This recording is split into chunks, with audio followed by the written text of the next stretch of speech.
Assalamualaikum warahmatullahi wabarakatuh. Firman Allah Subhanahu wa taala di dalam surah Maryam ayat yang ke-8. A'udzu billahi minasyaitonir rajim. Bismillahirrahmanirrahim. Qala rabbi anna yakunu li ghulamun wa kanat imra'ati 'aqira. وَقَدْ بَلَغْتُ مِنَ الْكِبَرِ عِتِيًّا.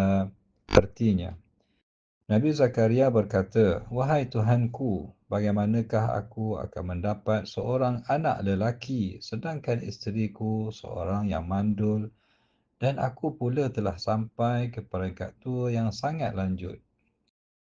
Keterangan ayat, Nabi Zakaria alaihissalam bertanya kepada Allah Subhanahu wa taala bukan kerana ragu terhadap kekuasaannya tetapi sebagai tanda kehairanan terhadap cara berlakunya janji tersebut.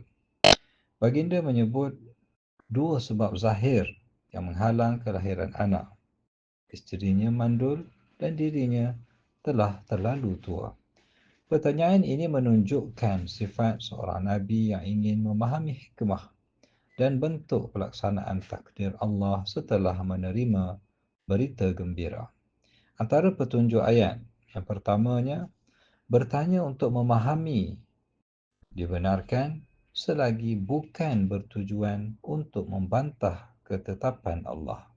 Kedua, menyebut sebab-sebab kelemahan tidak menafikan tawakal, bahkan ia termasuk adab seorang hamba yang mengakui hakikat dirinya.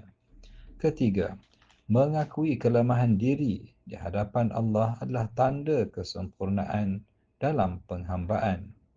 Kaedah beramal. Apabila berdoa, nyatakan keadaan diri dengan jujur kepada Allah, akui kelemahan, kesempitan dan ketidakmampuan diri kita. Kedua, jangan malu bertanya untuk memahami agama atau hikmah sesuatu ketentuan, tetapi lakukan dengan adab dan rendah diri. Ketiga, jadikan setiap kesusahan sebagai pintu untuk lebih hampir kepada Allah, bukan sebab untuk berputus asa. Keempat, biasakan berdoa walaupun dalam keadaan kelihatan mustahil, kerana bagi Allah tiada sesuatu yang mustahil. Semoga Allah Subhanahu wa taala menanamkan dalam hati kita keyakinan terhadap kekuasaannya dan semoga Allah mengajarkan kita adab bergantung kepadanya dan menjadikan kita hamba yang sentiasa berharap kepada rahmatnya. Amin. Allahu a'lam wa sallallahu ala nabiyyina Muhammad wa ala alihi wa sahbihi wa sallam walhamdulillahi rabbil alamin.